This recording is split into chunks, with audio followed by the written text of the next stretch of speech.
Hey, what's up guys, aarava here, and welcome back to the last question mark challenge here today for the 2020 Russian Grand Prix. Today, we take on this challenge as Lewis Hamilton in his Mercedes. I thought only fitting because it is the Mercedes track. They have won every single race here at the Russian Grand Prix. I think including when there used to be an older Russian Grand Prix as well. I think they won every race then as well. So it is very much Mercedes land, so I thought we'd do the challenge with one of the two. We've picked Hamilton this time. I don't know if that's going to be a good thing or a bad thing for the race in real life tomorrow, because sometimes I can jinx it with the person I'm driving as, and sometimes I can predict where they're going to come. And obviously, with the Mercedes car here at Sochi, we're going to be aiming for that elusive last to first attempt, essentially. The question mark will be first place we're going for. If we get it, remains to be seen. Obviously, there is a possibility of some traffic, obviously, in Sector 2. The opening laps as well will be quite tricky to navigate, especially lap 1 as well. It's going to be chaos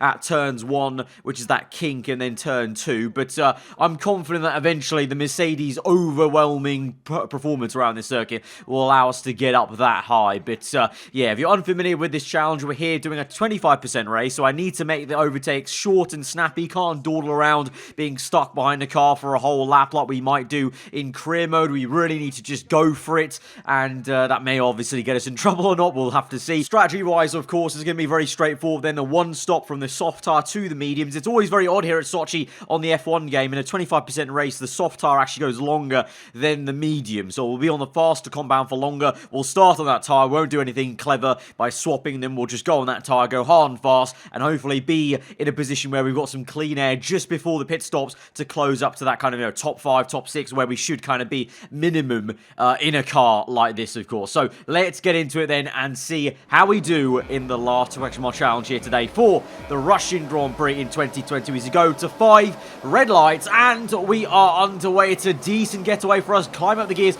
as quickly as we can to then deploy a bit of ERS. Of course, remember, unlike career mode, the ERS will drain pretty quickly, so I need to actually really watch out for that and try and deploy it very tactically. But we're getting caught up a little bit here with Giovinazzi boxed in by Raikkonen as well, so the Alfa Romeo is not helping him out as we enter turn 2 on the outside of Giovinazzi, trying to get it on the inside of Romain Grosjean there. Got attached to the Alfa Romeo and then boxed in by the other Alfa, but now trying to swoop through on the right hand side and get the dive bomb on Kimi in the same place where Kimi got it all so wrong against Valtteri Bottas so many years ago now. But we're up into P15. It's a good getaway, I'd say, considering how boxed in we got. I'll take that. P15. Can we try and get Magnussen? He's been caught a little bit on the curbing there on the outside. Easy does it. Roll the car through, power through, halfway through the corner, and we are done. Up into P14. Wonderful overtake there. Caught Magnussen a little bit unawares on the outside, because I don't think he was expecting me to dive around the outside, but the space was there. You give me the space in the Mercedes car, and we're going to take it. And now we've got a good run on Kvyat in the AlphaTauri, powered by Honda, but using some ERS there late on onto this, well, it's not a straight, a kind of curve, back curve, and we go down the inside of the Russian, the home favourite. Can't quite get Gasly. I did think about dive bombing him, but that was a little bit too far back, so we'll stick behind the Frenchman and look to try and overtake him. Now, ooh, we had a little look there, but we're going to probably wait patiently for lap number 2, to be honest. But there was a little thought, because he was going quite slow. The AlphaTauri, you know, obviously it's not career mode, so the AlphaTauri here right now on the base level is pretty slow compared to the Mercedes car. So can we try and get him now? Should be a pretty slam dunk overtake, I would think, with ERS used. Very slow off that corner, the Frenchman is. Although, to be fair, in a drag race through turns 1, he's actually not too bad. Even with Rich Mix, he's actually giving me a run for the money, so you have to use a tap of overtake mode again and just really outbrake him there. So in a straight line, that Honda power, not too bad there down the straight of Russia. Obviously, maybe the setup's a bit more compromised and different between the two of us, potentially. But up into P12, then 2 places off the top 10 positions,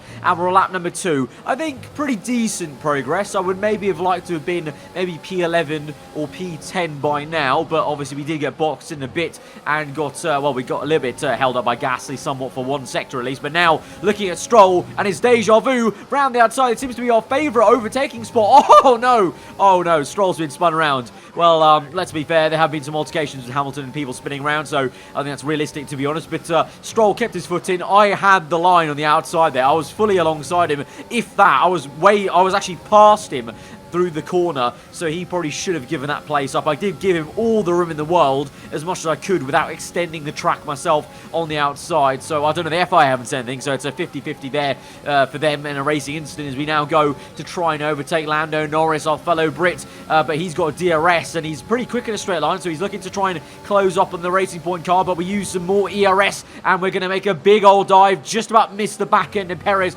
lock up on the front right tire, just about hold it through, and now we're in the top 10 in the points paying position. So lap number 3 in the points.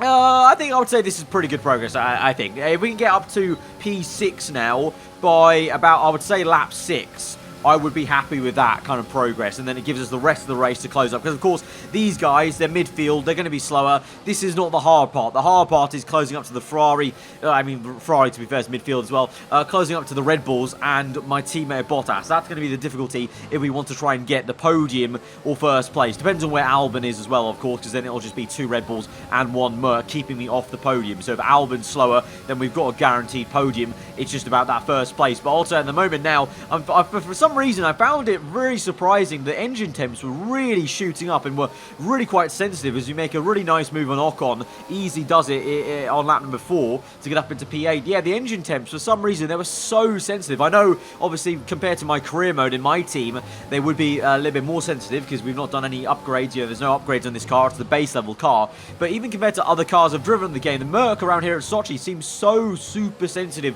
to temperature on the engine. Like as soon as I was behind a car for a matter of a few corners or seconds, the engine temps were going to red if I was in rich mix and going to lime green either way as well. You can see right there as we pull out and overtake Sainz into P7. Sainz gives us a little bit of a run into the brake zone, but we get it in the end. And now I can see up ahead of me not only P6 but also P5. So Albon, he's slow. There's a massive gap to him to the Ferrari car. So that's going to be a lot easier. That means once we get past the Ferraris, we're already going to be in a podium position. It's then just about P2 or P1. But first and foremost, we have to get past Ricciardo and Albon. And Ricciardo, obviously, we know how well he can race. And he's going to place that Renault pretty well there. I had a little look on the outside, trying to go for that third move. But instead now, the switch back to the right-hand side on the outside now of this very unorthodox place to pass. And we get it done. And there's yellow flags as Ricciardo had a bit of a tank slapper there, as I think his front wing tapped my rear again. Gave him all the space I could without extending the track myself. And he should have just kind of backed out that with that corner tightening. But we've made some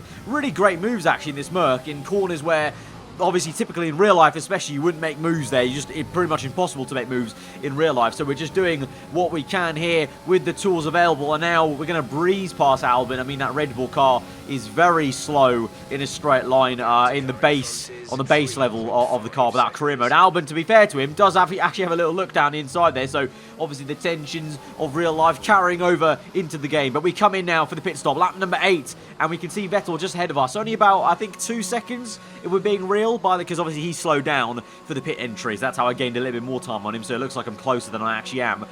So we'll see how it is on the pit exit, but I think it's about 2 seconds there, so I think we're good to maybe get Vettel even on this outlap, maybe on lap number 9 or into 10. I think we can get him, and then we're looking at Leclerc. Obviously, he's gone on for one lap longer, so let's see. The undercut is usually pretty good around Sochi, especially with the tyre wear kicking in on the soft tyre eventually late on. But there you go. As you can see ahead of us, Vettel does start to accelerate a little bit earlier, of course, so he is probably, I would say, yeah, it seems like 2 seconds or so. But the difference is obviously the Ferrari is a slow car. Even without the patch, they've still yet to patch in the Ferrari poor engine. But even still, they're still pretty poor in the game anyway. So we're going to catch up to them and try and overtake Vettel. As I said, lap 9 into 10 it is going to be then. And then where is Leclerc going to be? We're going to close up. We've got some ERS to use. We gain some more in the pit lane, obviously. So using plenty. DRS pops open. Rich mix going. Closing up to Vettel. There is Leclerc. And oh, it's very close. And we go through both Ferrari cars, feathering our car through the 2 of them, and it's a very nice double overtake, and we're up into P3, and now going on to set the fast lap of the Grand Prix, and closing up to our teammate Bottas, who's been overtaken by Verstappen. That's how poor he is, and that's how poor he is, really, to be honest, in real life. Let's be real. As we go around the outside, easy does it. He doesn't put up a fight. Shock horror, and we're up into P2, and now we're going to try and close up to Max Verstappen, who's done a great job, to be fair, in a Red Bull, to be ahead bit of our teammate. Although, to be fair, that's maybe, like I just said, maybe how poor of a job he's doing to be overtaken by a Red Bull at the Mercedes circuit. It'd be very surprising to see Verstappen really take it to the Mercs, but you never know. Let's all hope for tomorrow on Sunday, but we're going to close up now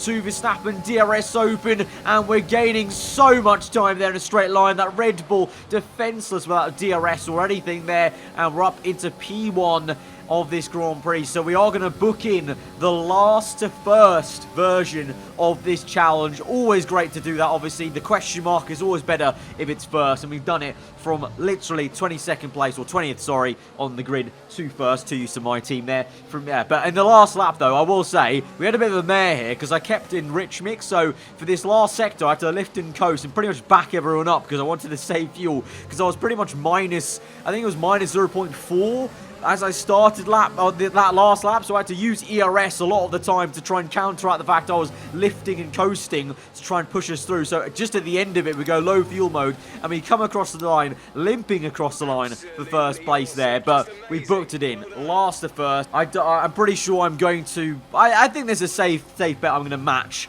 the driver of the day and Hamilton being first tomorrow. It is a Mercedes track. Hamilton is on electric form so far, but of course this being uploaded after the qualifying on Saturday, but before obviously Sunday's race. So let me know what you guys think it's going to be tomorrow, or what you thought of qualifying, and then come back to this video, see how you guys did in predictions, and see how I did in terms of the jinxing or predicting anything correct. I don't know, we'll see. I'm kind of hoping I don't predict this correctly and that we have something interesting. But let's be real, it's Russia. There literally has never been an exciting race around here, unfortunately. So I don't think tomorrow's going to be any different. But anyways, hope you guys enjoy the rest of your day. I'll see you guys next time. Goodbye.